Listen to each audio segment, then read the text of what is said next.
All right then. So, welcome folks. Thanks to Lauren for the introduction. So for those of you who don't know me, so I'm Claire. I've worked in the industry now for a good few years, about 10 years, and really want to sort of introduce you as a whistle-stop tour to fashion, how you might consider going about, entering the fashion industry, what the possibilities are, and what my route into the industry was. So we'll cover a bit about me, my journey, my education experience, the fashion industry itself, and what the future holds, and that you guys are potentially the future of fashion. Okay, so I graduated from Kingston University in London in 2012, so quite a while ago now, with a first. I came from a position where I had studied predominantly arts courses, fashion textiles, photography, for instance, and then built my portfolio with a foundation course and then went on to uni. My aesthetic and my style is quite conceptual, so I'm not really led by trends as a designer as such. But you have to have that awareness, obviously. Okay, so I then went on to intern at Simone Rocha and JW Anderson whilst I was still in my degree. And then on graduating, I then worked for a small luxury brand called Carl Donahue that specialised in leather. So alongside education now and working in education, I now run my own brand as well as a freelance practice where we're starting to look at the possibilities with leather for kind of future materiality, sustainability, and the preciousness of product and why we buy product. So this is a great quote that kind of summarizes fashion itself. So the fashion industry is hugely important, as we all know, and essentially is worth over $1 trillion, okay, as part of the global economy.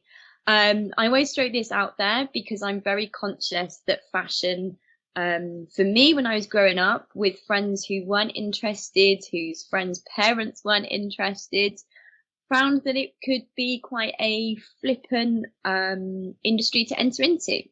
It kind of didn't have a real value, and it wasn't until I'd graduated and I realized the economics that were around it, involved in it, rather than just the aesthetics and making nice things, that I realized the importance and actually how influential you can be within this industry to create change, whether that's through financial investments or whether that's through a real positive change and a social practice. Okay, but this makes it serious. Fashion is serious and has a real value. Okay, but with that comes responsibility too. So my journey began like really young. It was very kind of typical. I made my Barbie's clothes, I watched Blue Peter, I collected stuff and I made stuff from it. Okay, so I knew that I always wanted to be something creative. And it took a little while for fashion to be that outlet for my creativity, but it was always something that I was involved in. It was always my weekend task. I'd rather do my art homework than my geography homework. Okay, so it was sort of inherent to the way I kind of have gone from craft and really loving making things to now being able to present that as design. So throughout, I've always drawn, this has been a way of expressing myself, my ideas. There's therapy within it. There's a connection every time you make something. Your love and attention and detail has gone into that piece. So here's some of my sketchbook pages from early university days, where they're just really explorative. There's the beauty of kind of fashion and having this artistic quality is that there are no rights and there are no wrongs, but we self-evaluate and we can present ideas to teams, for example, on potentially where we might move the industry forward.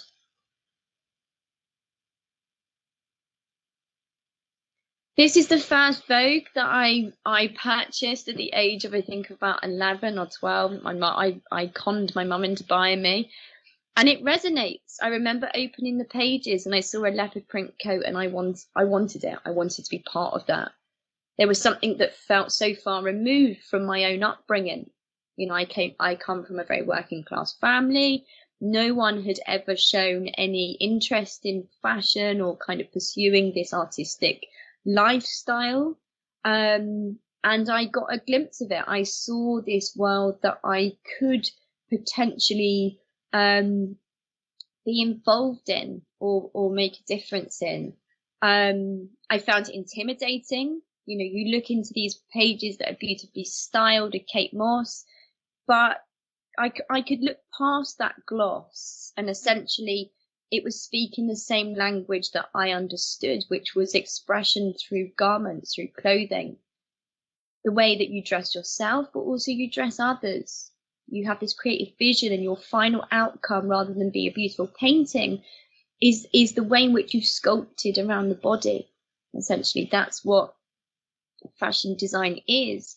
And I've found that this storytelling, this fashion storytelling through each of the editorials, and you know, each of the "you should be buying now," you know, that really said something to me, and I became really excited, and I found this world that, you know, I didn't have a connection to.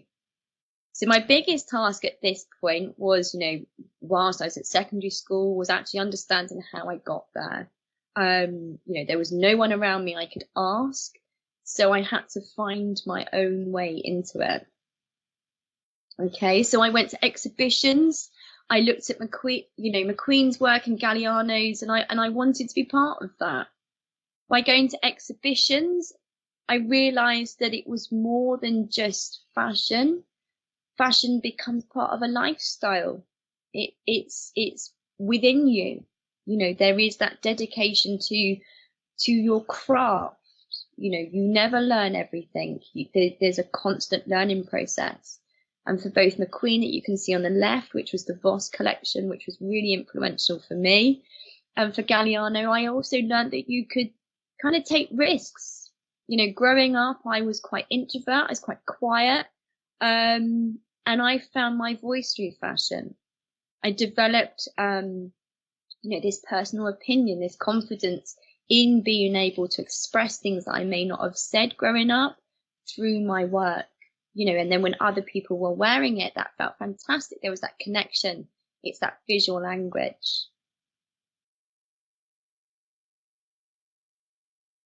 And reading was a huge insight. So I'd seen kind of this visual world that I understood, but actually getting to grips with something like the Christian Dior autobiography was a brilliant insight into these people who actually lived a life like me. They didn't come from a fashion world. They didn't come from an artistic, you know, background, or have family who were necessarily, you know, in that industry already. So they found their own way, and that was really encouraging for me to find mine. So in terms of practicality, you know, I was starting to enter into secondary school education, that you can see on the left-hand side, when all of this was starting to happen for me.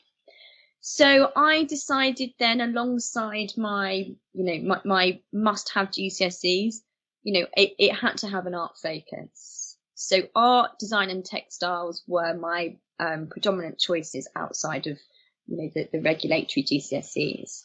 That allowed me to head to Long Road Sixth Form College, that some of you might be aware of, where I did my AS and A levels.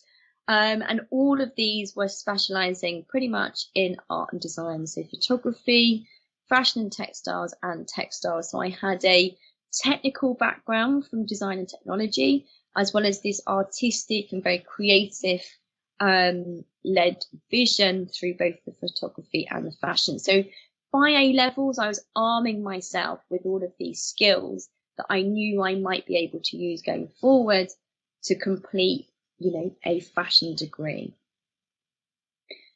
So then I moved to the CRC after I graduated with my A levels. Okay, I did a foundation course in art and design, which was a fantastic quick snapshot 12 months of art, and being able to be so free and expressive and be encouraged to work that way.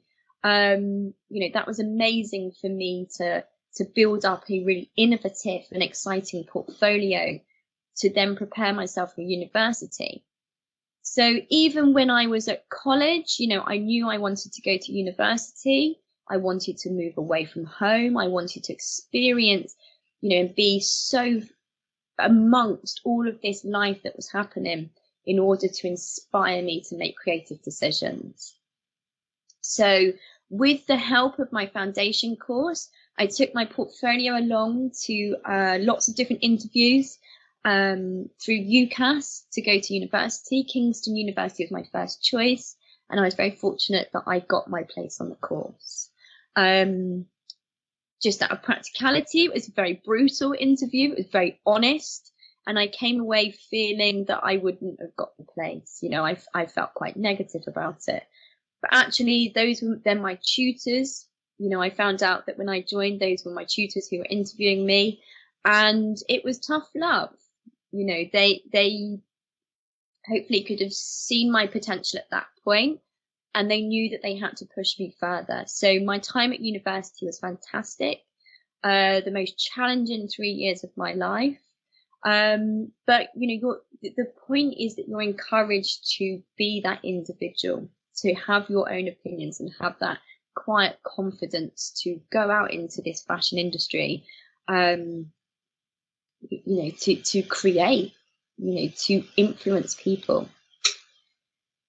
So whilst I was at university, I spent my 2 summers interning. So I interned at Simone Rocha and Erica Trotzig. So these were fantastic 4-month placements each time, where I was able to attend fashion weeks, where I was able to essentially produce these collections firsthand to then, be displayed either as presentations or catwalk runway shows. This was my real education in a sense. University taught me, my skill set and that belief, but no one really teaches you how to work in the industry. You have to be part of it. Okay, so I was really fortunate to have had that insight into the industry before I graduated.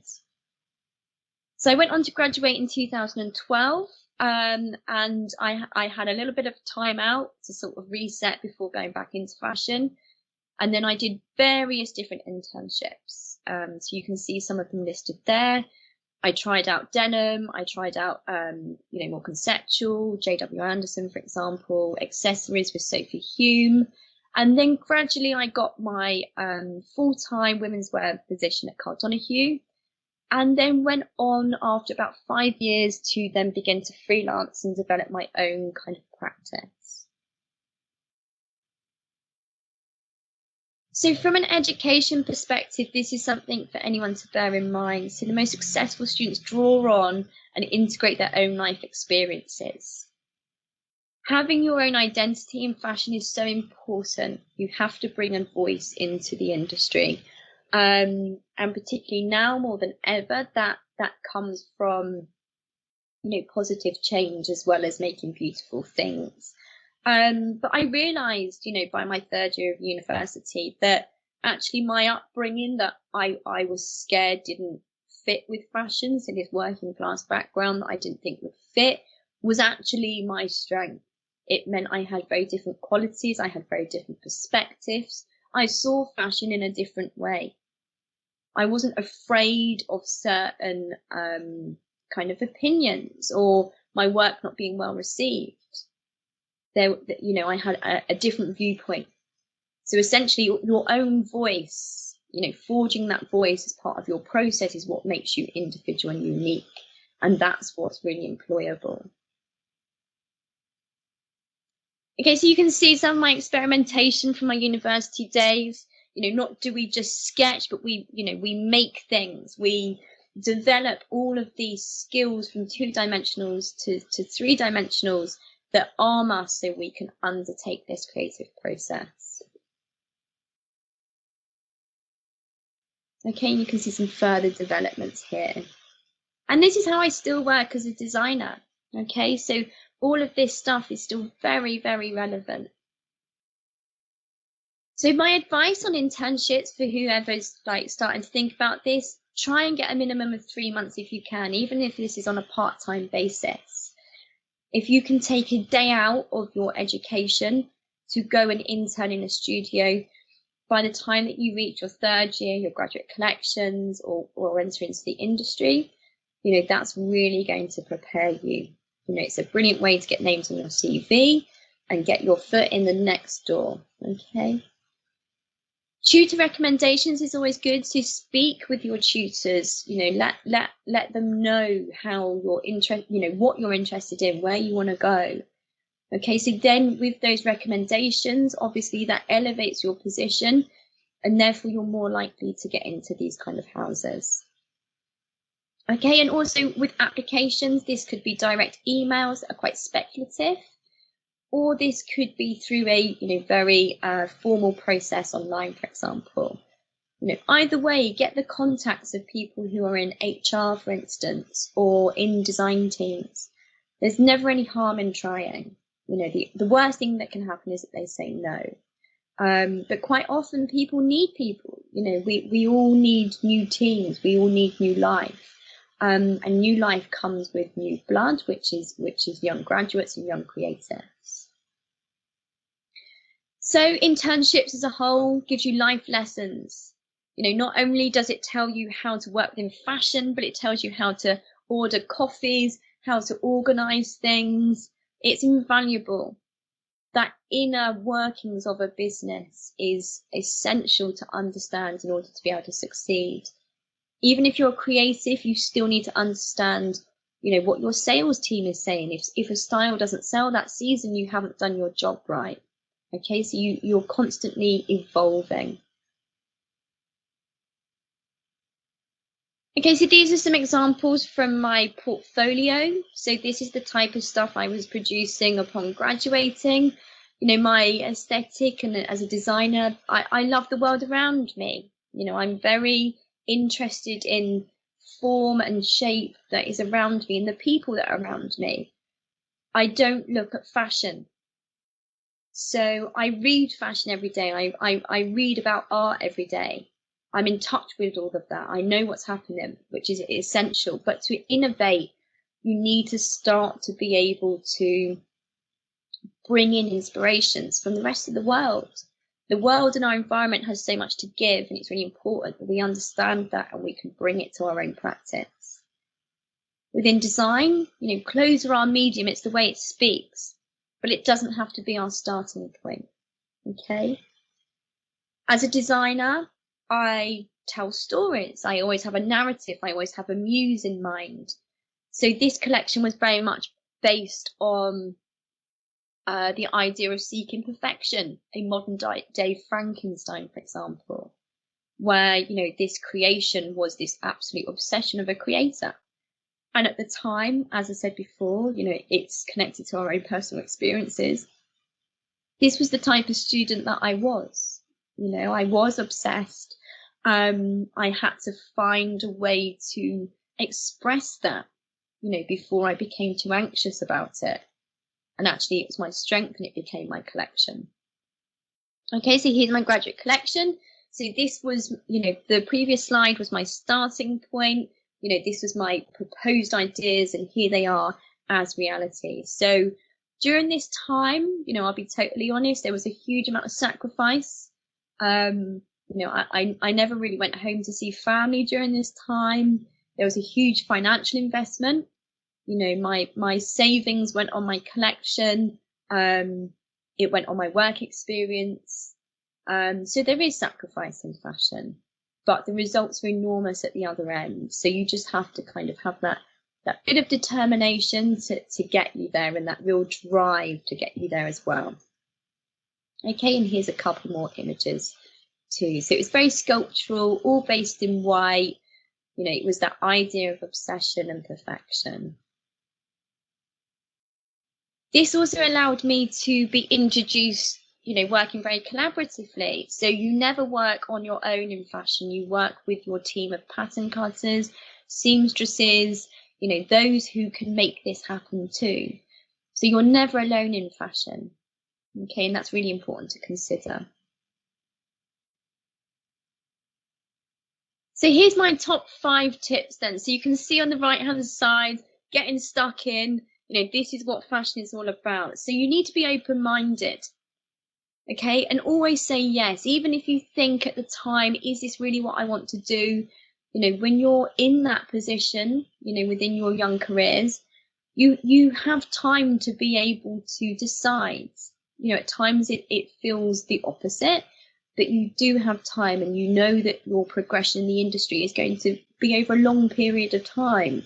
So if you take an opportunity that might not seem totally correct, you'll always learn something from it. Okay.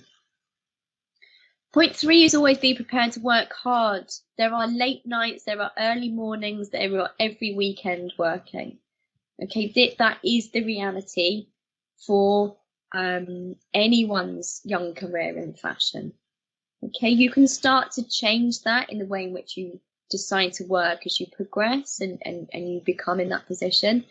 But, you know, at the beginning, whether that's at university or as soon as you graduate, you know, it is tough. It is tough, but extremely rewarding. Okay, and number 5 is always true to yourself. Okay, have that own grounding. Don't let people change the way in which you work. When you go for jobs, if people try and change you, it's probably you're not the right fit to start with. Okay, so be confident, you know, when you've got all this beautiful work that you're starting to create, you know, from GCSE upwards. That's a reflection of you and how you operate and how you work. And what might not be right for one fashion house or fashion team is going to be right for someone else. Okay, so it's about being true, being really confident about that, and then being able to take it elsewhere. Okay, and a bonus is always be nice, always be lovely to people. The fashion industry is very small. You'll always see people come around again. So, you know, ignore the myths of, you know, Devil Wears Prada. It's not always like that. You know, so be nice, and it comes back round to you. So on graduating, I was really lucky to have some really nice press about my collection and about me. So you can see a publication on the left, and then some articles on the right-hand side. Okay, so my work got featured and toured with various music artists. And also it's important to start to understand what is available as a career within the fashion industry. So obviously I'm talking from a design perspective, but you may also be really interested in textiles, so surface design. You know, do you love print? Do you love knitwear? Okay, you can specialize later on in your career. You may open magazines and publications and you love the images and you don't want to make clothes, you don't want to design them, but you may want to create this visual storytelling. You know, and if so, then you may become a stylist. You may feel that, you know, that's relevant for you. You may love to draw, you may love to create these characters, go to fashion shows and sketch what you see from Prada. If so, then an illustrator might be something of interest. If you really love technicalities, you like precision and you like numbers, then you could still work in fashion within the pattern cutting industry, within garment technology, making sure that everything's correct before we mass produce, for instance. You may end up working with fashion in terms of retail, so it might be through merchandising or buying for stores. You may love predicting what you see ahead, so then trend forecasting might be you know, of interest for you. You may spend the weekends in London looking what people are wearing, looking at subcultures, you know, who is bringing a new era of punk, who brings romanticism. If so, then trends are going to be really interesting for you.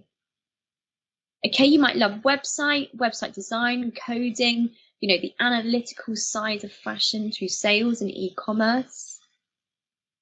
You may love journalism, thinking about writing, editing. That could be a career path for you. Reporting on what those latest trends are, reporting on, you know, what we feel is really important within the fashion industry now. Okay, you may start to think about fashion photography. You know, are you actually the photographer on those beautiful shoots, or do you document fashion through photography? And also you may consider press and marketing as a career within fashion. You know, all of these are totally viable. And the fashion industry now has so many different degrees where you're able to specialize a lot earlier. If you know this, you may decide that you want to do a more general degree, and then you can find your route in, maybe through work experience and internships. You may find that you are able to then find your specialism. Okay, so that real world versus educational experiences are kind of what really shapes your opinions on where you want to be. Okay. So you can work full-time or part-time within fashion, under a contract with a particular brand. You may work freelance where you have several different contracts at any one time across different brands. This allows you to be your own boss in a sense, but take briefs from clients. You may decide to work collaboratively, with other brands, where you're bringing two very different ideas together for something quite unique. Or you may begin to establish your own brands. Okay, so there's not only just lots of different facets to fashion, there's also lots of different ways within those facets of fashion that you can work. So recommendations, then again, reiterating work experience, they can be applications and direct emails, or you may consider a brand that you really love and do a mini project for them and send that as a kind of way of introducing yourself and showing your devotion. Okay, and when you apply for these types of experiences, it's more than likely that you're going to be asked to do these projects as well. Okay, so be prepared for that. Okay, be prepared to travel within fashion. I've been really fortunate. I've traveled to most continents through fashion. I was in my job for about 4 months before I went to Japan for a week.